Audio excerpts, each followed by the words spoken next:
This video is sponsored by Honey, the free browser extension that saves you money and gets you honeys. The creative process is the method by which an artist or musician is able to generate and develop their ideas from the moment of inspiration to a working draft and then finally to an original and hopefully creative end product. The tricky thing is that there's really no one universal creative process, and it varies greatly depending on the particular field. Like if you take a look at top 50 music, for example, you'll see that most artists go through the same process to come up with their songs, which is step 1, make sure you can sing or play an instrument. Step 2, get your heart broken. Then if you look at the visual arts, the process is just as ambiguous, but for almost all painters throughout history, you do consistently see the same thing, which is step 1, imagine something beautiful. Step 2, paint it. Step 3, get a job so you can afford more paint. Even with the comedians I've researched, they all say they kind of just think of something funny and write about it, hoping something good comes out the other end.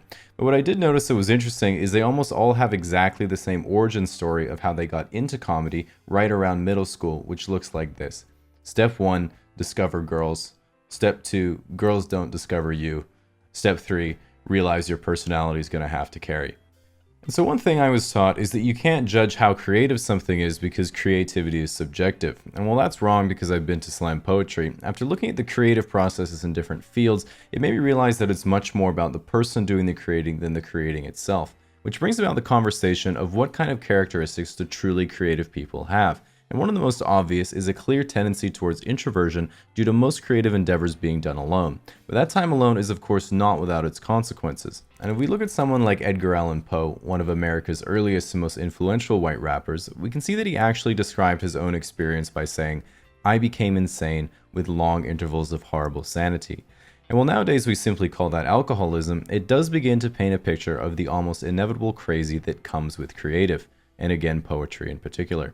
And all that makes you wonder if being creative is something you would even want. And like most traits, it's a double-edged sword. As an example, personality studies show that almost all entrepreneurs are quite creative, but almost all entrepreneurs fail, which essentially means it's a high-risk, high-return proposition, where the unlucky and less competent creative people make no money and have no success, but the most lucky and most competent creative people can get their hairline back and tweet about anime.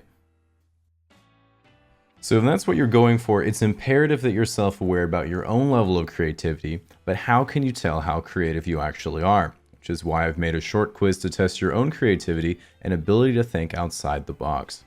Alright, so the first question is going to be fairly straightforward, but you will have to think creatively to solve it. Which of the following has the greatest value? Which of the following has the greatest value? That's right, it's definitely B. Target isn't what it used to be, Japan is fairly expensive, so Domino's is definitely the greatest value, especially when there's a deal on. Alright, so hopefully you're warmed up. Now we'll do a bit of a harder one. Okay, so draw these 9 dots on a piece of paper, and without taking your pencil off the page, connect the dots using exactly 4 lines, and each line has to start where the previous line ended.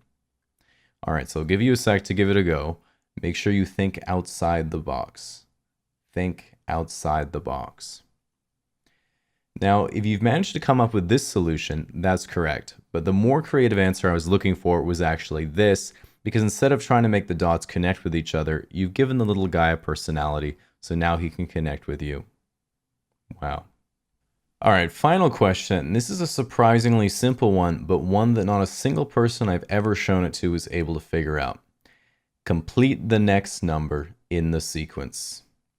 Complete the next number in the sequence. All right, if you're not sure, I'm going to give you a big hint.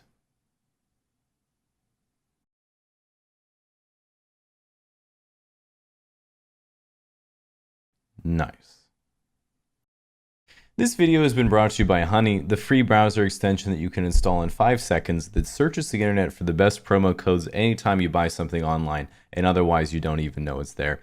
I personally use it to guarantee I'm getting the best prices at sites like Newegg and Amazon, but you can also use it for Domino's, Target, and possibly even Japan. Like a flight there, not the whole empire. Also interesting to note, the last time I mentioned Honey, a few thousand of you installed it, and they just told me that those of you who did saved an average of $28.45 each. Admittedly, they weren't terribly specific about it, so there is a possibility that no one saved any money except one guy who saved several million. So food for thought. At any rate, if you'd like to give it a try, you can get Honey for free at joinhoney.com/casuallyexplained. That's joinhoney.com/casuallyexplained. Click on Get the Honey button and then click Add to Chrome or whatever browser you use. It's as easy as writing a top 50 hit, and you don't even need to get your heart broken.